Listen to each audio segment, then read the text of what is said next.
សួស្តីនិងសូមស្វាគមន៍មកកាន់មេរៀនទី1នៃការសិក្សាតាមប្រព័ន្ធអនឡាញរបស់យើងដែលថ្ងៃនេះយើងនឹងផ្ដោតសំខាន់ទៅលើចំណុចវេយ្យាករណ៍មួយគឺតាក់ទងជាមួយនឹងកាលឬហៅថា tenses សម្រាប់កាលឬហៅថា tenses នេះគឺជាចំណុចដ៏សំខាន់មួយដែលគេតែងតែរួមបញ្ចូលនៅក្នុងការប្រឡងមិនថាជាការប្រឡងចូលក្នុងសាកលវិទ្យាល័យឬមួយក៏ប្រឡងយកអាហារូបករណ៍នៅក្នុងប្រទេសឬក្រៅប្រទេសទេចំណុចកាលនេះគឺត្រូវតែចេញអញ្ចឹងយើងនឹងទៅមើលទាំងអស់គ្នាជាពិសេសគឺផ្ដោតសំខាន់តែម្ដងទៅលើកាលដែលគេចូលចិត្តចេញប្រឡងបាទអូខេអញ្ចឹងនៅក្នុងភាសាអង់គ្លេសកាលទាំងអស់របស់យើងគឺមានចំនួនកាលទាំងអស់របស់យើងគឺមានចំនួន12ដែលក្នុងនោះយើងបែងចែកជា3ធំគឺមានអតីតកាលបច្ចុប្បន្នកាលនិងអនាគតនៅក្នុងនេះខ្ញុំដាក់អតីតកាលមុនដោយសារវាជារឿងមួយដែលបានកើតឡើងរួចរាល់ហើយចំណែកឯពេលបន្ទាប់ពីហ្នឹងមកគឺពេលបច្ចុប្បន្នពេលឥឡូវនេះហើយនឹងគឺថ្ងៃអនាគតអញ្ចឹងសម្រាប់កាលនីមួយៗហ្នឹងបើសិនជាយើងមើលទៅក្នុងអតីតកាលយើងបែងចែកជា past simple past continuous ឬយើងហៅថា past progressive past perfect ហ្នឹងគឺ perfect simple ហើយយើងមាន past perfect continuous ចំណែកឯកាលបច្ចុប្បន្នវិញយើងមាន present simple present continuous present perfect simple ក៏ដូចជា present perfect continuous ឯកាល future យើងមាន future simple future continuous future perfect continuous ហើយក៏អាចមានការមួយចំនួនទៀតដែលគេប្រើប្រាស់នៅក្នុងការបង្ហាញអំពី future ដែរដែលក្នុងនោះដូចជាមានការប្រើប្រាស់កាលបច្ចុប្បន្ន present simple ប៉ុន្តែដើម្បីរៀបរាប់អំពីអនាគតឬមួយក៏មួយទៀតទាក់ទងជាមួយនឹងការប្រើប្រាស់ present continuous ដើម្បីបង្ហាញពីអនាគតដែរជាពិសេសគឺជាការរៀបចំតែម្ដងដែលយើងហៅថា future arrangement ចំណុចមួយទៀតគឺ future in the past មានន័យថាការបង្ហាញពីអនាគតកាលទោះបីជាវានៅក្នុងអតីតកាលក៏ដោយអញ្ចឹងនិយាយទៅយើងមានការធំទាំង12ប៉ុន្តែ3ខាងក្រោមដែលខ្ញុំបង្ហាញនេះគឺបង្ហាញអំពី future ដែរគ្រាន់តែវាមានទម្រង់ផ្សេងមួយទៀតនៃការប្រើប្រាស់ការផ្សេងៗដើម្បីបង្ហាញពីអនាគតអូខេអញ្ចឹងយើងទៅកាន់ចំណុចបន្ទាប់អញ្ចឹងយើងដក past simple មកមើលមុនគេថាតើ past simple គឺជាអ្វី past simple គឺជាកាលមួយដែលគេប្រើញឹកញាប់នៅក្នុងការរស់នៅប្រចាំថ្ងៃ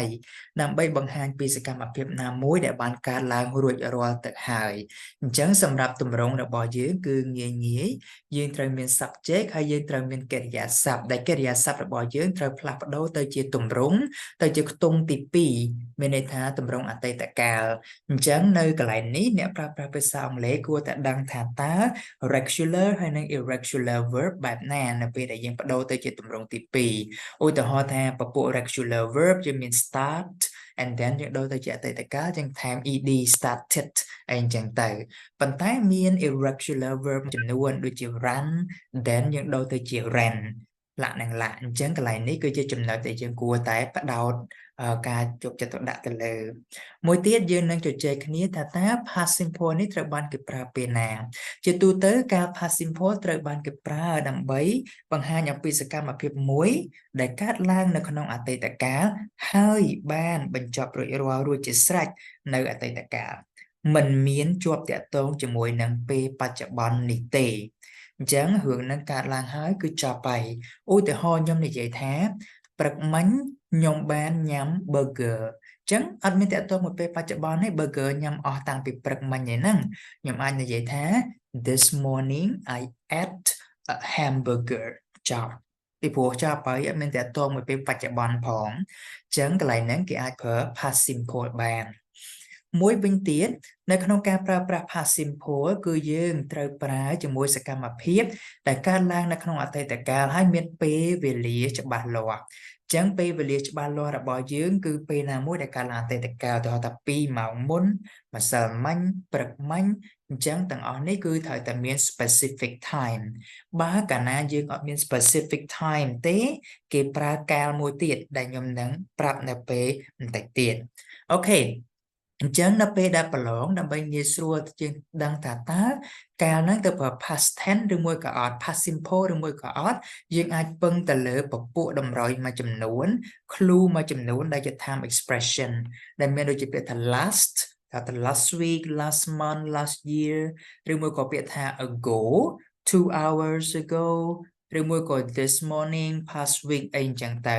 សំនួនពាក្យទាំងអស់នេះហើយគឺជួយឲ្យយើងអាចធ្វើការទស្សន៍ទាយបានថាវាជា past simple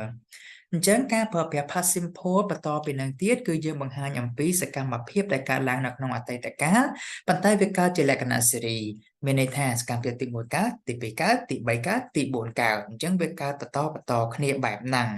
អញ្ចឹងយើងដាក់មក I walk ឧទាហរណ៍ថា I walked into my room past simple 1 I sat down past simple 2 and read my favorite book past simple 3ចឹងបង្ហាញថាសកម្មភាពទី1កើតមុនគេទី2កើតទី3បន្តគ្នា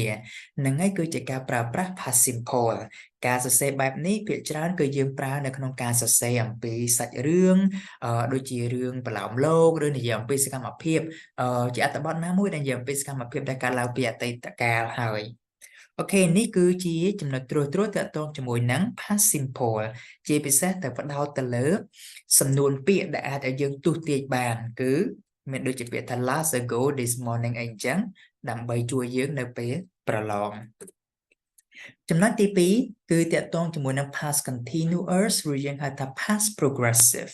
past continuous ឬមួយក៏ past progressive ត្រូវបានគេយកមកប្រើប្រាស់ជាពិសេសយកមកតេស្តនៅពេលប្រឡងជាច្រើនគ្រាន់តែថា past continuous normally ពេលដែលគេតេស្តនៅពេលប្រឡងគឺគេតេស្តវាជាគូជាមួយនឹង past simple តែមុននឹងយើងនិយាយអំពីការតេស្តជាគូយើងមើលទៅលើទម្រង់សិនដើម្បីបង្កើតទៅជា past continuous បានគឺយើងត្រូវមាន subject ហើយយើងត្រូវមាន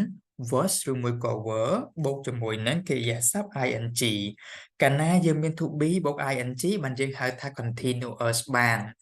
ដោយសារតែក្នុងនេះគឺជាអតីតកាលយើងដូរ from am is are ទៅជា was or were អញ្ចឹងយើងមានទម្រង់បែបនេះគឺជា past continuous ឧទាហរណ៍ I was studying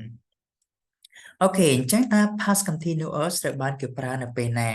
past continuous បង្ហាញអំពីសកម្មភាពណាមួយដែលបានកើតឡើងនៅអតីតកាលនៅចំណុចជាក់លាក់ណាមួយនៃអតីតកាលសកម្មភាពហ្នឹងកំពុងកើតឡើងឧទាហរណ៍ថាម្សិលមិញម៉ោង2រសៀលអញ្ចឹងម្សិលមិញម៉ោង2រសៀលជាពេលជាក់លាក់មួយនៅអតីតកាលដូច្នេះខ្ញុំអាចនិយាយថា yesterday at 2 p.m. I was studying ចឹងម៉ោង2ម្សិលមិញគឺឃើញសកម្មភាពខ្ញុំគឺខ្ញុំកំពុងតែរៀនមានន័យថាខ្ញុំអាចរៀនមុនម៉ោង2ប៉ុន្តែនៅក្នុងម៉ោង2នេះគឺសកម្មភាពខ្ញុំកំពុងតែកើតឡើងតែម្ដងគឺកំពុងតែរៀនហ្នឹងហើយគឺជាការប្រើប្រាស់ past continuous បង្ហាញថាចំណុចណាមួយជាក់លាក់នៃអតីតកាលសកម្មភាពមួយហ្នឹងគឺកំពុងតែកើតឡើងជាទូទៅដោយតែខ្ញុំបានបង្ហាញអញ្ចឹង past continuous គេប្រើវាគឺជាគូជាមួយនឹង past simple ដើម្បីបង្ហាញអំពីសកម្មភាព2ដែលកើតឡើងហើយសកម្មភាព1កាត់សកម្មភាពមួយទៀតអញ្ចឹងកាលណាគេប្រើជាគូ past continuous គូមួយ past simple គឺ past simple ទៅកាត់ past continuous ឧទាហរណ៍ I was taking a shower when the phone rangចឹងខ្ញុំកំពុងមុជទឹកឧទាហរណ៍ថាម្សិលមិញម៉ោង2ខ្ញុំមុជទឹកខ្ញុំអាចចាប់ផ្ដើមមុជពីម៉ោង1:50នាទីអីចឹងទៅចឹង1:50មុជទឹកដល់ម៉ោង2នេះខ្ញុំកំពុងតែមុជទឹកស្រាប់តែមានទូរស័ព្ទហ្នឹងសម្លេងទូរស័ព្ទរោឡើងអញ្ចឹងនេះកន្លែងសម្លេងទូរស័ព្ទរោឡើងវាជា past simple ដែលវាមកកាត់ past continuous វាមកកាត់ past continuous អាចសួរថាតើកាត់ហើយ past continuous ចប់អត់អាចចប់អាចបន្តបន្តិចទៀតហើយនឹងប៉ុន្តែត្រូវតែចប់នៅពេលអតីតកាលដោយមិនមានតាក់ទងមួយពេលបច្ចុប្បន្នទេនេះគឺជាការប្រើ past continuous ជាគូមួយ past simple បង្ហាញអំពី interrupted action ចំណុចនេះគឺជាចំណុចដែលគេឧស្សាហ៍ចេញប្រឡងបំផុតអញ្ចឹងសូម pay attention ទៅកន្លែងហ្នឹងជាពិសេសគឺឧទាហរណ៍ដូចតែខ្ញុំបង្ហាញអញ្ចឹងគឺ I was taking a shower ដែលម្ខាងជា continuous ហើយម្ខាងទៀតនេះគឺជា past simple ចាំកាលណាអ្នកដែលទៅកាត់គេគឺ past simple ហើយជាទូទៅនៅពេលដែលយើងទៅសេកាត់បែបនេះគឺ when the phone rang គឺម្ខាង past simple នេះគឺមាន when ប៉ុន្តែជួនកាលគេអាចទៅសេអញ្ចឹងវិញគេដាក់ while នៅពីមុខWhile I was taking a shower, the phone rang.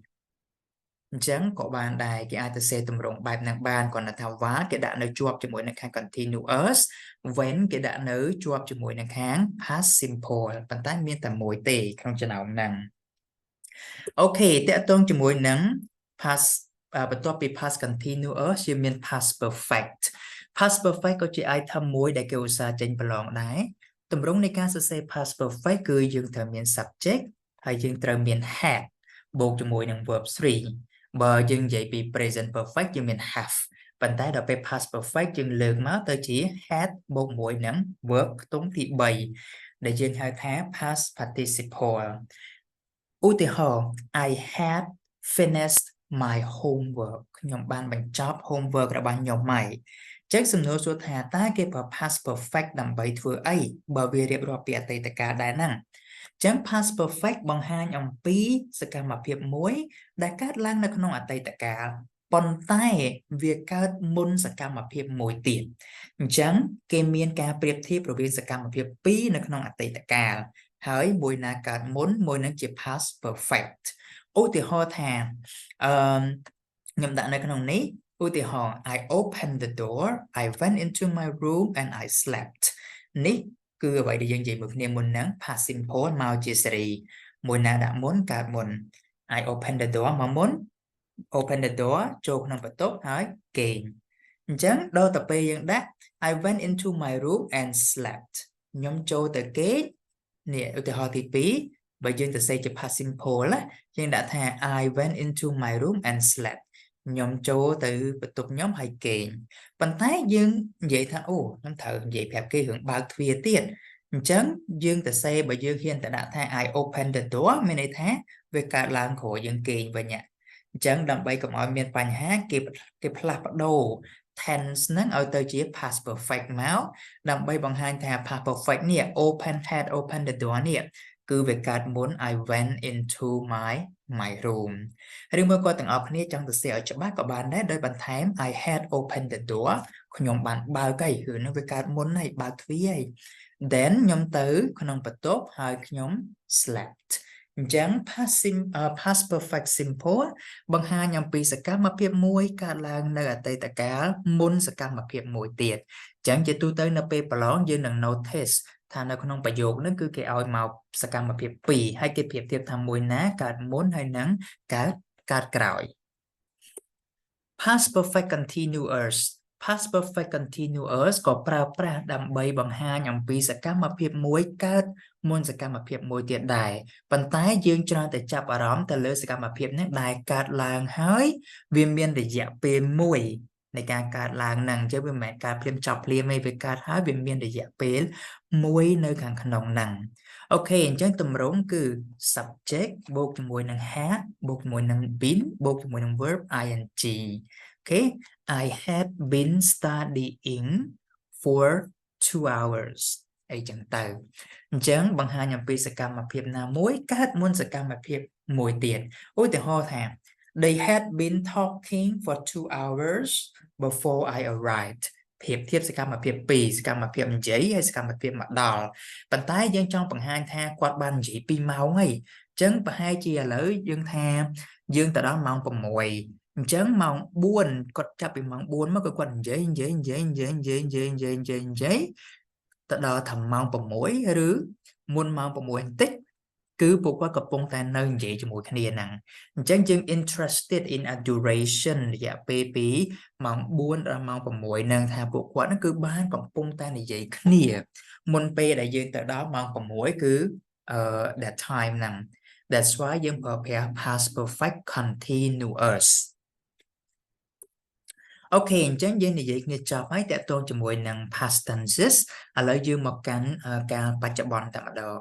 អញ្ចឹងកាលបច្ចុប្បន្នដែលយើងមកមើលមុនគេគឺ present simple for present simple គឺជាការមួយដែលយើងប្រើប្រាស់ច្រើនមែនតើជាពិសេសប្រចាំថ្ងៃតែម្ដងហើយទម្រង់វាក៏ងាយស្រួលជាងគេដែរដោយយើងគ្រាន់តែត្រូវការ subject បូកជាមួយនឹងកិរិយាសព្ទនៅក្នុងកាលបច្ចុប្បន្នអញ្ចឹងកិរិយាសព្ទនេះត្រូវផ្លាស់ប្ដូរជា singular ឬមួយក៏ plural អាស្រ័យទៅលើ subject ឧទាហរណ៍ថា he she it អញ្ចឹងកិរិយាសព្ទត្រូវជា singular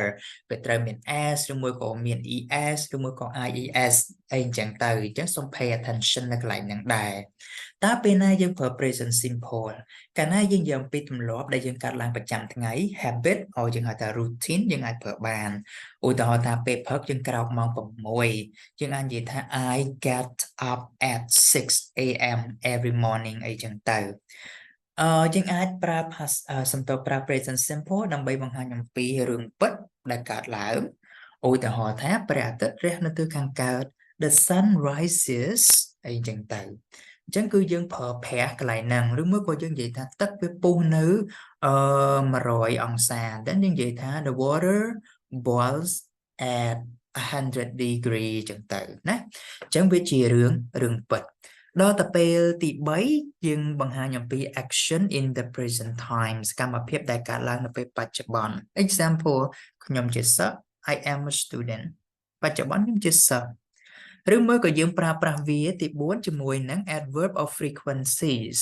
ដើម្បី adverb of frequencies នេះគឺជាពពួក adverb ដែលបង្ហាញអំពីភាពញឹកញាប់ថាសកម្មភាពហ្នឹងវាកើតឡើងញឹកញាប់ប៉ុណ្ណា adverb of frequency ដែលយើងមានដូចជា always usually never rarely sometime អីចឹងណាអញ្ចឹងយើងប្រើជាមួយនឹង present simple ខ្ញុំអាចនិយាយថា I always get up at 6 a.m. ខ្ញុំអាចប្រើអញ្ចឹងបានមួយទៀតយើងប្រើជាមួយនឹង timetable ឬមួយក៏ schedule បង្ហាញអំពីកាលវិភាគឧទាហរណ៍ថាកាលវិភាគដែលឡានក្រុងចេញកាលវិភាគរថភ្លើងកាលវិភាគយន្តហោះអីចឹងទៅយើងអាចប្រើបានអញ្ចឹងខ្ញុំនិយាយថាទោះបីជាស្អែកក៏ដោយខ្ញុំទិញ support ខ្ញុំដឹងថាឡានក្រុងចេញម៉ោង6រាល់ថ្ងៃអញ្ចឹងមិនថាថ្ងៃហ្នឹងឬមួយក៏ស្អែកគឺដឹងតែចេញម៉ោង6អញ្ចឹងខ្ញុំនិយាយថា the bus leaves at 6 a.m. អញ្ចឹងទោះបីជាស្អែកក៏ខ្ញុំនៅតែនិយាយអញ្ចឹងដូចគ្នាដែរដោយសារវាជា timetable ខ្ញុំបាច់ចាំនិយាយថា tomorrow the bus will leave no doesn't have to be like that ពីព្រោះវាជាប្រភេទ timetable អញ្ចឹងនេះគឺជាការប្រើប្រាស់ present simple បើសិនបើអ្នកទាំងអស់គ្នាប្រឡងអាចសួរខ្លួនឯងថាតើប្រយោគហ្នឹងគេកំពុងនិយាយពីអីតើគេនិយាយអំពី habit ទេតើគេនិយាយអំពី timetable ទេឬមួយក៏គេនិយាយអំពីរឿងពិតដែរឬទេជាទូទៅ present simple គេមិនសូវជាតេស្តទៅលើរឿង habit រឿងអីទេប៉ុន្តែអ្វីដែលគេតេស្តគឺ timetable ហើយនិង schedule ហ្នឹងតែម្ដងអញ្ចឹងដើម្បី identify ថាវាគឺជាការ present simple យើងអាចស្វែងរកពាក្យមួយចំនួនដែលជា adverb of frequency ហ្នឹងមានដូចជា always never sometime នេះគឺជាពាក្យតម្រុយសម្រាប់ជួយយើងឲ្យយើងជ្រើសរើសចម្លើយឲ្យបានត្រឹមត្រូវអូខេបន្ទាប់ពីនឹងមកកាលដែលយើងនឹងសិក្សាគឺ present continuous ឬហើយយើងហៅថា present progressive present continuous ឬ present progressive គឺជាកាលមួយដែលគេរៀបរាប់អំពីសកម្មភាពដែលកំពុងកើតឡើងនៅពេលបច្ចុប្បន្នអញ្ចឹងចំពោះ present continuous គឺជាកាលមួយដែលយើងប្រើប្រាស់ជាញឹកញាប់នៅក្នុងការរស់នៅប្រចាំថ្ងៃដែលសម្រាប់កាលនេះគឺយើងមានទម្រង់ដោយដែលបានបង្ហាញគឺមាន subject បូកជាមួយនឹងកិរិយាសព្ទប្រភេទ verb to be am is are បូកជាមួយនឹង verb ហើយនឹង ing អញ្ចឹងចំណុចសំខាន់នៅកន្លែងនេះដែរគឺយើងត្រូវចាំថាត្រូវតែមាន to be បូកជាមួយនឹង ing ទើបវាคล้ายទៅជា continuous tense តើពេលណាដែលយើងប្រើប្រាស់ present continuous present continuous យើងអាចប្រើបង្ហាញអំពីសកម្មភាពណាមួយដែលកំពុងកើតឡើងហើយយើងអាចឃើញផ្ទាល់នឹងភ្នែកអញ្ចឹង action that is happening right now អញ្ចឹងយើងក៏លេខទៅយើងឃើញកូនសិស្សកំពុងតែរៀនអញ្ចឹងយើងអាចនិយាយថា the students are studying ពីព្រោះយើងឃើញតែម្ដងឬមួយក៏យើងបង្ហាញអំពីសកម្មភាពមួយទៀតដែលយើងអត់ឃើញនៅផ្ទាល់នឹងភ្នែកទេប៉ុន្តែវាអាចវាត្រូវបានគេរៀបចំឲ្យកើតឡើងនៅថ្ងៃអនាគតអញ្ចឹងឧទាហរណ៍យើងនិយាយថា we are getting married next week ចឹងសប្តាហ៍ក្រោយគឺយើងការហើយអញ្ចឹងការរៀបចំគម្រោងការបែបនេះគឺមានលក្ខណៈច្បាស់លាស់អញ្ចឹងជាជាងការប្រើ future តាមរយៈ will ហើយនិង be going to គឺគេប្រើ present continuous តែម្ដងដែលយើងហៅថា present continuous for future arrangement chẳngយើងអាចប្រើ continuous tense បាននៅកន្លែងហ្នឹងឬមួយក៏ការប្រើប្រាស់ទី3បង្ហាញអំពី temporary action in the present time មានន័យថាសកម្មភាពហ្នឹងវាកំពុងតែកើតឡើងជាបដាសន្ននៅពេលបច្ចុប្បន្នឧទាហរណ៍ថាខ្ញុំជាអ្នកនៅខេត្តប៉ុន្តែខ្ញុំមករស់នៅភ្នំពេញនៅពេលបច្ចុប្បន្នអញ្ចឹងគឺរយៈពេលខ្លីទេអញ្ចឹងខ្ញុំអាចនិយាយថា I am staying in ភ្នំពេញអីចឹងទៅចឹងបង្ហាញថាយើងនៅរយៈពេលខ្លីមិនមែនយើងរស់នៅនឹង permanently ទេណាចឹងគេអាចប្រើទម្រង់ present continuous បានទោះបីជាយើងអត់ឃើញសកម្មភាពហ្នឹងកើតឡើងប៉ុន្តែវាកំពុងតែកើតឡើងជាបដាអសន្ននៅពេលបច្ចុប្បន្នអញ្ចឹងនៅពេលប្រឡងតើមានចំណុចអីខ្លះដែលអាចឲ្យយើងទាយដឹងថាគឺជាការ present continuous ចំណុចសំខាន់គឺជាពាក្យដែលទាំងអស់គ្នាអាច notice នៅក្នុងប្រយោគហ្នឹងគឺមានដូចជា now ពេលឥឡូវនេះ at the moment also ពេលឥឡូវនេះ in the present time ក៏ពេលឥឡូវនេះដែរពេលបច្ចុប្បន្ននេះចឹងបើសិនជាយើង notice ឃើញពាក្យទាំងអស់ហ្នឹងគឺ most likely យើងប្រើ present continuous ចំណុចមួយទៀតនៅកន្លែងហ្នឹងដែរគេអាចប្រើ present continuous ជាមួយនឹងពាក្យថា always ឧទាហរណ៍ខ្ញុំនិយាយថា she is late អូខេនាងមកយឺតប៉ុន្តែបើសិនជាយើងនិយាយថា she is always let's say let me pick another example which is easier he is eating គាត់កំពុងញ៉ាំ he is always eating មានន័យថាគាត់ញ៉ាំរហូតហើយយើង complain បង្ហាញអំពី complain ណាកាលណាគេប្រើ always បូកជាមួយនឹង present continuous អញ្ចឹងនេះគឺជាចំណុចមួយដែលគួរឲ្យកត់សម្គាល់ដែរ alright អញ្ចឹងការ present continuous ត្រូវចាំថាយើងមានពាក្យទាំងអស់នេះដែលជាតម្រុយសម្រាប់ជួយយើងនៅពេលប្រឡងអូខេអញ្ចឹងបន្ទាប់ពី present continuous យើងទៅមើលការមួយទៀតគឺ present perfect simple គឺជាការមួយដែលភ្ជាប់អតីតកាលមកដល់ពេលបច្ចុប្បន្នហើយអាចហួសទៅអនាគតបាននិយាយសួរស្ដាប់បើយើងនិយាយពី past simple អីហ្នឹងគឺអតីតកាល present គឺ present ប៉ុន្តែគឺត្រូវមានកាលមួយទៀតដែលបង្ហាញថាសកម្មភាពហ្នឹងវាភ្ជាប់ដូចជាស្ពានអញ្ចឹងចេញពីអតីតកាល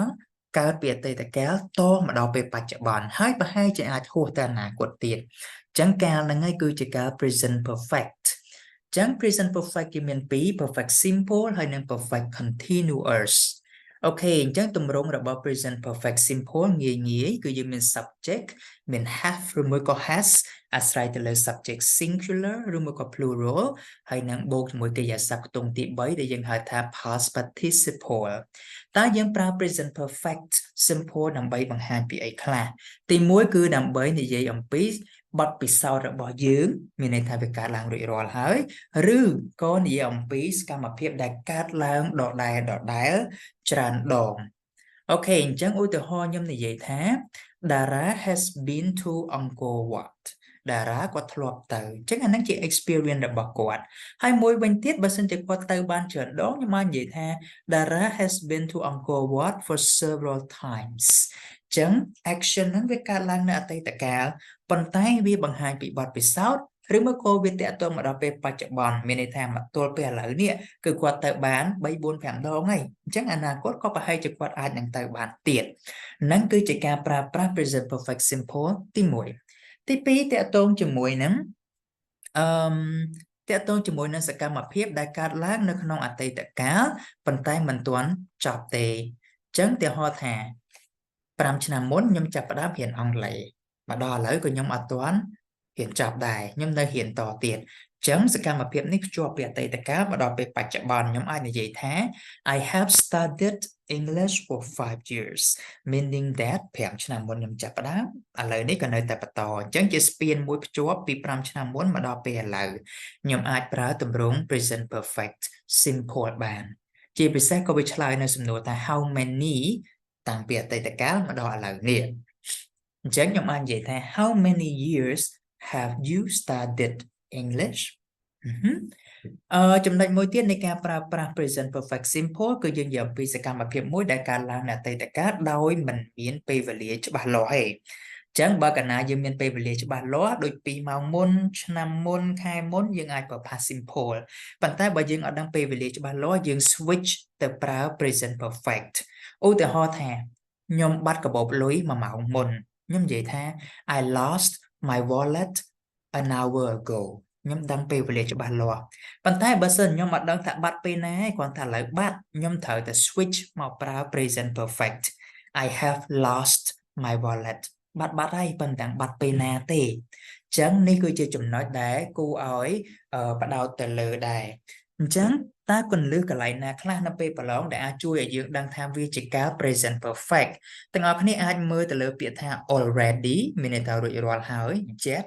mình toàn tế recently mình thầm mày này ấy chẳng tại chẳng biệt từng ở này về ai chia biệt còn lưu chui ở dưỡng đang tha nắng cứ chỉ cáo present perfect simple rồi mỗi có kinh dạy tha đôi biệt tha pi bảy đong ấy chẳng tới several time mà thì họ tìm mua dưới nó chơi repeated action có bằng hai nhóm bí cá present perfect simple đại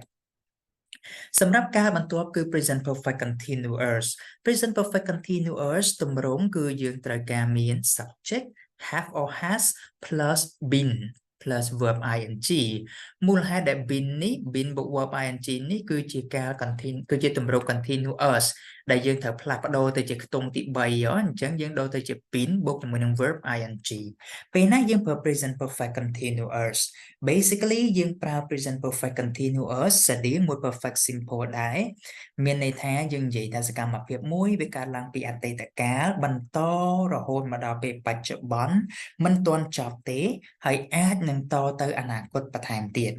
ឧទាហរណ៍ថាខ្ញុំចាប់ផ្ដើមរៀនភាសាអង់គ្លេសឆ្នាំ2015បច្ចុប្បន្នខ្ញុំនៅរៀនអនាគតខ្ញុំក៏នៅរៀនដែរអញ្ចឹងខ្ញុំអាចនិយាយថា I have been studying English since 2015ចឹងចំណុចមួយ2015រៀនមកដល់បច្ចុប្បន្នរៀនទៅអនាគតក៏រៀនដែរហ្នឹងហើយគឺជាទម្រង់ការប្រើប្រាស់ present perfect continuous បង្ហាញអំពី action ដែលមិនទាន់បានបញ្ចប់កាលពីអតីតកាលមកដល់បច្ចុប្បន្នហើយមិនទាន់បានបញ្ចប់អូខេក្នុងហ្នឹងយើងនិយាយថា present perfect continuous tend to show incomplete actionវាហាក់បីដូចជាបង្ហាញអំពីសកម្មភាពមួយដែលមិនទាន់បញ្ចប់អញ្ចឹងឧទាហរណ៍ I have been reading this book for 2 hours and I still haven't completed it yet អញ្ចឹងខ្ញុំបានអាន2ម៉ោងមុនខ្ញុំចាប់សភៅនឹងអានខ្ញុំអានមកដល់ឥឡូវអានមិនទាន់ចប់ទេអញ្ចឹងខ្ញុំនិយាយថា I have been reading អានអត់ទាន់ចប់ទេប៉ុន្តែបើសិនជាខ្ញុំនិយាយថា I have read probably វាមានករណីអាចដែលយើងបានអានចប់ហើយអញ្ចឹងយើងនិយាយថាមកទល់ពេលហ្នឹងមកដល់ឥឡូវនេះខ្ញុំបានអានចំណាយពេលអាន2ម៉ោងហើយតែនេះបង្ហាញច្បាស់លាស់តែម្ដងថាយើងបានកំពុងអានប៉ុន្តែ2ម៉ោងហើយនៅតែមិនទាន់ចប់ទៀតហ្នឹងគឺ perfect continuous អូខេអញ្ចឹងនៅក្នុងការ present យើង wrap up យើងមានជាអំពី present simple present continuous present perfect simple ហើយនិង present perfect continuous ឥឡូវយើងមកមើលកាលអនាគតវិញម្ដងអញ្ចឹងកាលអនាគតដែលយើងប្រើប្រាស់ជាញឹកញាប់មែនតើគឺមាន will ហើយនិង be going to ពីរហ្នឹងគឺជា start ហើយពេលប្រឡងគឺគេចូលចិត្តចេញអញ្ចឹងទម្រង់ will ហើយនឹង be going to បើយើងប្រើ will ទាំងអស់គ្នាអាចប្រើ subject បូកជាមួយនឹង will បូកជាមួយនឹង verb base form មូលហេតុអីបាទកន្លែងនេះគឺជា verb base form ឬមួយក៏ជា verb ទម្រង់ដើមដោយសារតែវាជាកិរិយាសព្ទឈរពីក្រោយ modal verb will អញ្ចឹងកិរិយាសព្ទណាដែលឈរពីក្រោយ modal verb វាត្រូវតែជាទម្រង់ដើមតែម្ដង base formចឹងឧទាហរណ៍ថា I will go she will go ដូចគ្នាមិនមែន she will go stay ដោយសារតែ go វាត្រូវតែផ្លាស់ប្ដូរទៅតាម will អូខេហ្នឹងសម្រាប់ will សម្រាប់ឲ្យទម្រង់របស់ be going to វិញយើងឃើញនៅខាងស្ដាំគឺ subject បូកជាមួយនឹង am is or are បូក going to do something ឧទាហរណ៍ថា I am going to buy that book ចឹងមានន័យថាខ្ញុំអាចនឹងមានគម្រោងហើយអនាគតខ្ញុំនឹងទិញអាហ្នឹង chắc ta bên á đây cái phở will hay be going toទាំងពីរទាំង will ហើយនិង be going to គេប្រើប្រាស់បង្ហាញអំពីសកម្មភាពហ្នឹងដែលនឹងកើតឡើងនៅថ្ងៃអនាគតគ្រាន់តែថាលក្ខណៈខុសគ្នាគឺទី1ដោយតែខ្ញុំបានបង្ហាញ will ត្រូវបានគេប្រើនៅក្នុងការធ្វើការព្យាករណ៍ដោយមិនមាន evidence ដោយមិនមានភស្តុតាងទេឧទាហរណ៍ខ្ញុំចេះគិតថាអូស្អែកប្រហែលភ្លៀងហ៎ខ្ញុំនិយាយថា well it will rain tomorrow ប៉ុន្តែសួរតែខ្ញុំមានភស្តុតាងអីអត់មានពពកខ្មៅឬមួយក៏មានការព្យាករណ៍អាកាសធាតុអត់មានទេនេះជាការទស្សន៍ទាយរបស់ខ្ញុំឬមួយក៏ in 2030 we will have robots working for us ខ្ញុំអត់ដឹងខ្ញុំក៏អត់ទស្សន៍ទាយមិនប្រកាសថាវាជាការពិតអូខេទី2គឺតកតងជាមួយនឹង personal assumption គឺស្រដៀងគ្នាជាមួយអ្វីដែលខ្ញុំនិយាយមិញហ្នឹងគឺជាការសន្និដ្ឋានការសន្មតរបស់យើងហើយនឹងទី3គឺ to make decision without a plan មានន័យថាយើងសម្រេចចិត្តភ្លាមឧទាហរណ៍គេសួរយើងថាwould you like to go out with me អីចឹងទៅហើយយើងអត់មានកម្រងទេអញ្ចឹងយើងក៏និយាយថា oh yeah I will go with you ចឹងយើងមិនអាចនិយាយថា I am going to go with you អីចឹងទេយើងនិយាយថា I will go ពីព្រោះវាជា decision ដែលយើង make at the moment of speaking ចឹងយើងអាចប្រើ will នៅកន្លែងហ្នឹងសម្រាប់ be going to វិញគេប្រើបង្ហាញអំពីការព្យាករណ៍ដោយមានភស្តុតាងច្បាស់លាស់ឧទាហរណ៍យើងឃើញតែពពកនៅខាងក្រៅមានពពកខ្មៅច្រើនអញ្ចឹងយើងនិយាយថា it is going to rain based on evidence ទី2គេបង្ហាញអំពីសកម្មភាពហ្នឹងដែលយើងច្បាស់ថាវានឹងកើតឡើងនៅថ្ងៃអនាគតឧទាហរណ៍ថាបច្ចុប្បន្នយើងប្រើប្រាស់ AI ច្រើនបញ្ញាសិប្បនិម្មិតច្រើនអញ្ចឹងយើងអាចនិយាយថា in the future AI is going to help us a lot in our work អីចឹងទៅអញ្ចឹង chances ហ្នឹងវាខ្ពស់យើងដឹងថាវាអាចនឹងកើតឡើងហើយទី3តកតងជាមួយនឹង arrangement ឧទាហរណ៍ថាយើងមានគម្រោងក្នុងការធ្វើអីមួយចឹងទៅតើថាចុងសប្តាហ៍យើងចង់ធ្វើអីយើងអាចនិយាយថា oh this weekend I'm going to កំពត province អីចឹងទៅអញ្ចឹងយើងអាចមានគម្រោងប៉ុន្តែសួរថាតើគម្រោងច្បាស់ 100% វានៅស្ទើរជាងpresent continuous ដែលយើងនិយាយគ្នាមុនហ្នឹងថា present continuous បង្ហាញអំពី arrangement ដែលយើងបានរៀបចំរួចរាល់ហើយអញ្ចឹងបើយើងនិយាយធៀបទៅ will វាអត់សូវច្បាស់បន្ទាប់ពីហ្នឹងមកច្បាស់ខ្លាំងតិចគឺ going to ដល់ពេលច្បាស់មែនតើគឺយើងប្រើ present continuous ចឹងសូមចាំនៃការសរសេរទម្រង់ will ហើយនឹង be going to ពីព្រោះពេលប្រឡងគេច្រើនតែតេស្តយើងតើយើងអាចដឹងអត់ថាកន្លែងហ្នឹងគួរតែប្រើ will ឬមួយក៏ be going to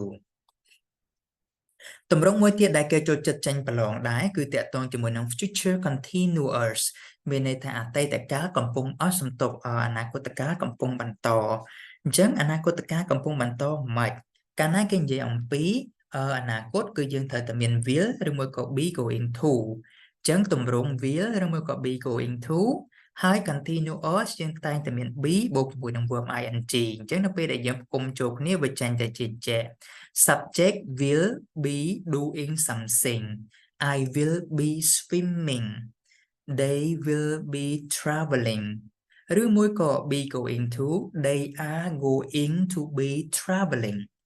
mostly គឺសម្រាប់ future continuous អ្វីដែលយើងជួបគឺជួប will ច្រើនជាង be going to doing something អូខេតើពេលណាយើងប្រើកាល future continuous នេះ future continuous បង្ហាញអំពីសកម្មភាពហ្នឹងមានន័យថាវានឹងកើតឡើងនៅថ្ងៃអនាគតនៅពេលវេលាជាក់លាក់ណាមួយឧទាហរណ៍ថាស្អែកម៉ោង2ខ្ញុំដឹងថាខ្ញុំកំពុងរៀនហើយអញ្ចឹងពេលវេលាជាក់លាក់របស់ខ្ញុំគឺ 2 p.m. tomorrow អញ្ចឹងខ្ញុំនិយាយថា tomorrow at 2 p.m. I will be studying ចឹងខ្ញុំអាចចាប់ផ្ដើមរៀនពីម៉ោង 1:50 អីចឹងទៅគ្រាន់តែម៉ោង 2 គឺឃើញខ្ញុំកំពុងតែរៀនតែម្ដងហើយរឿងហ្នឹងវានៅកើតនៅអនាគតទៀតអញ្ចឹងហ្នឹងហើយគឺជាការប្រើ future continuous ចំណុចជាក់លាក់ណាមួយនៅអនាគតសកម្មភាពហ្នឹងកំពុងតែកើតឡើងណាឧទាហរណ៍ I will be driving to school at 7:30 អញ្ចឹងស្អែកម៉ោង 7 យើងចេញពីផ្ទះម៉ោង 7 កន្លះឃើញយើងកំពុងតែបើកឡានហើយឬក៏ជិះម៉ូតូហើយ Dara will be eating his breakfast at 10 past 8 ចឹងគាត់អាចចាប់ផ្ដើមម៉ោង8ស្អែកប៉ុន្តែដល់តែម៉ោង8 10នាទីឃើញគាត់កំពុងតែញ៉ាំតែម្ដងអូខេតែបើសិនជាយើង really ច្បាស់ថាគាត់ត្រូវតែញ៉ាំអញ្ចឹងហ្មងយើងអាចប្រើ be going to បាន Dara is going to be eating his breakfast at 10 past 8 នឹងគឺជាការប្រើប្រាស់ future continuous ការមួយទៀតដែលជាការគេចេញប្រឡងជារៀងរាល់ឆ្នាំតែម្ដងគឺការ future perfect ដែលទាំងអស់គ្នាត្រូវតែចេះ future perfect គឺជាការមួយដែលភ្ជាប់អតីតកាលមកដល់បច្ចុប្បន្នតទៅដល់ចំណុចណាមួយនៃអនាគតឧទាហរណ៍ថាខ្ញុំចាប់ផ្ដើមរៀនអង់គ្លេស2015បច្ចុប្បន្ន2023អនាគតខ្ញុំគិតថា2000ឥឡូវយើងនិយាយថា2030ចុះចឹងពី2015ទៅ2030វាមានរយៈពេល15ឆ្នាំចឹងចំណុចជាក់លាក់គឺ2030នៅអនាគតអញ្ចឹងខ្ញុំនិយាយថា by 2030មានន័យថា by ហ្នឹងបូកជាមួយឆ្នាំ by 2030 I will have studied English for 15 years ទៅដល់ឆ្នាំ2030ខ្ញុំបានរៀនរយៈពេល5-10ឆ្នាំហើយអញ្ចឹងខ្ញុំភ្ជាប់តាំងពី2015 2023ទៅដល់ចំណុចមួយនៅក្នុងអនាគតគឺ2030ហ្នឹងហើយគឺជាការប្រើប្រាស់ future perfect ដែល future perfect មានទម្រង់ដូចតែយើងឃើញយើងថាការ will បូកជាមួយនឹង have បូកជាមួយនឹង verb 3នេះ future perfect simple future perfect continuous មានន័យថាទៅដល់2030ក៏ដោយក៏យើងអត់ទាន់ឈប់ដែរអញ្ចឹងយើងអាចដាក់បាន will have បូកជាមួយនឹង been doing អូខេអញ្ចឹងឧទាហរណ៍ថាកន្លែងនេះយើងឡើងដាក់ by 2021ទៀតហើយដោយសារឥឡូវយើងនៅក្នុង2023ចឹងយើងអាចកែថា by 2030 by 2030 I will have been working at this school for 9 years ចឹងមានន័យថាយើងអាចចាប់ផ្ដើមពី2021ទៅ22 23 24 25 26ដល់2030ចឹងចំណុច2030យើងចាប់ផ្ដើមមកដល់ពេលហ្នឹងគឺយើងធ្វើបានរយៈពេល9ឆ្នាំហើយអញ្ចឹងយើងចាប់ផ្ដើម2021 22 23 24 25 26 30ហ្នឹងហើយគឺជាការប្រើប្រាស់ future perfect បង្ហាញអំពីសកម្មភាពមួយដែលកើតពីអតីតកាលតមកដល់បច្ចុប្បន្នហើយនៅចំណុចនៅថ្ងៃអនាគតហ្នឹងណាវាអាចនឹងចប់ឬអាចនឹងបន្តប៉ុន្តែគេត្រូវប្រៀបធៀបវាជាមួយពេលណាមួយនៅអនាគតអញ្ចឹងពេលប្រឡង future perfect ងាយស្រួលចាំជាងគេទាំងអស់គ្នាមើលទៅលើលំហាត់ប្រឡងមើលទៅថាគេនិយាយពី future ឬមួយក៏អត់បើសិនជាគេនិយាយអំពី future ហើយទាំងអស់គ្នាត្រូវរកមើលពាក្យថា by បូកជាមួយនឹងពេលវេលានៅថ្ងៃអនាគតឧទាហរណ៍ by 2030 ឬមួយក៏ by the time I arrive ឧទាហរណ៍ខ្ញុំនិយាយថា by the time I arrive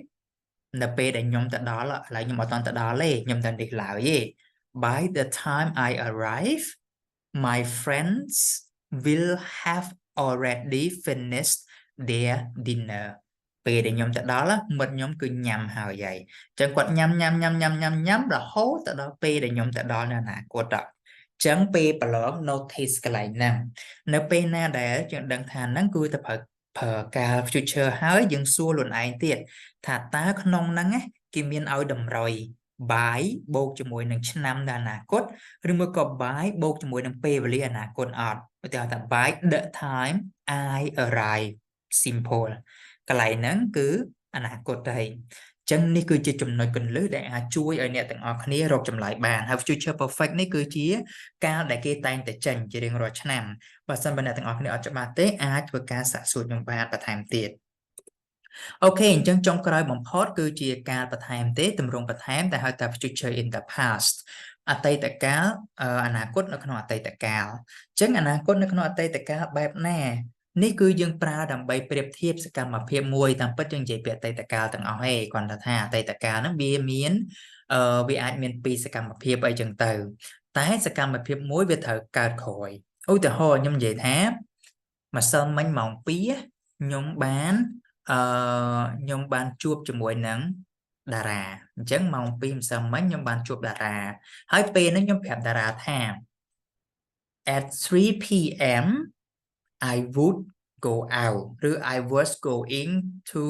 buy អីចឹងទៅអញ្ចឹងបើខ្ញុំប្រៀបធៀបទៅខ្ញុំជួបតារាមុនអតីតកាលហើយម៉ោង 3 ដែលខ្ញុំត្រូវចេញទៅក្រៅឬទៅទិញអីវាត្រូវកើតឡើងនៅក្រោយម៉ោង 2 អញ្ចឹងអាម៉ោង 3 ហ្នឹងម៉ោង 3 សកម្មភាពដែលកើតឡើងម៉ោង 3 នេះខ្ញុំត្រូវប្រើវាជា future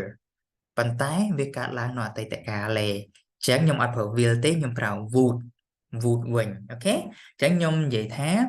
at 2 p.m. I met Dara at 3 p.m. I told him that at 3 p.m. I would go out ខ្ញុំនឹងទៅឃើញទេប៉ុន្តែធៀបមួយណាធៀបមួយម្សិលមិញនិយាយមួយតារាម៉ោង 2 ម៉ោង 3 ក៏ម្សិលមិញដែរនឹងហើយគេហៅថា future in the past ទាំងអស់គ្នាអាចប្រើ would ក៏បានឬមួយក៏ was or were going to ក៏បានដូចគ្នាអញ្ចឹងសរុបមកវិញកាលទាំង12ដែលយើងបានរៀនគឺមានសារៈសំខាន់កាលដែលជាទូទៅគេចូលចិត្តចេញប្រឡងគឺមាន past simple past continuous កាត់ដោយ past simple present perfect present perfect continuous future simple will and be going to ហើយនឹង future perfect ចឹងការដែលខ្ញុំបាននិយាយមិញគឺជាការដែលគេតែងតែចេញប្រឡងក្រៅពីហ្នឹងគឺអាចចេញដែរគឺអាចចេញម្ដងម្កាលដែរប៉ុន្តែការដែលខ្ញុំបាននិយាយហ្នឹងគឺ percentage នៃការចេញគឺច្រើនមែនតើដូច្នេះសូមឲ្យទាំងអស់គ្នាធ្វើការផ្ដោតទៅលើការទាំងអស់នោះទាំងសំណង់ប្រយោគក៏ដូចជាការប្រើប្រាស់ត្រូវយល់ថាតើ structure នៃការសរសេរបែបណាកិរិយាសព្ទផ្លាស់ប្ដូរបែបណាហើយការប្រើប្រាស់គឺបែបណាជាពិសេសគឺការដែលខ្ញុំបានបញ្ជាក់ម្ដងហើយម្ដងទៀតនឹងតែម្ដងគឺមានpast simple past continuous ដែលកាត់ដោយ past simple present perfect past perfect មួយទៀត past perfect simple ហ្នឹងpresent perfect continuous future simple ហើយនិង future perfect future continuous ក៏អាចនឹងចេញដែរអញ្ចឹង pay attention តិចដែរទៅគ្រាន់តែថាបើ frequency future perfect វាចេញច្រើនជាងច្រើនដងជាងអូខេអញ្ចឹងនេះគឺជាមេរៀនតាក់ទងជាមួយនឹងកាលទាំងផ្នែកទី1ក៏ដូចជាផ្នែកទី2អញ្ចឹងសង្ឃឹមថាអ្នកទាំងអស់គ្នាបានរៀនអំពីចំណុចទាំងអស់នេះខ្ញុំនឹងធ្វើការ upload លំហាត់មួយចំនួននៅក្នុងមេរៀននេះដែរដើម្បីជូនអ្នកទាំងអស់គ្នាអរគុណច្រើនអញ្ចឹងកុំភ្លេចមើលមេរៀនហើយធ្វើលំហាត់ដែលខ្ញុំបានផ្ដល់ជូនមិនថាទាំងក្នុងផ្នែក mock test ឬមួយក៏ quiz នោះទេបើសិនបើមានសំណួរអាចសួរបាននៅក្នុង section តាក់ទងជាមួយនឹងសំណួរនិងចម្លើយអរគុណច្រើនបាទជួបគ្នានៅក្នុងមេរៀនទី2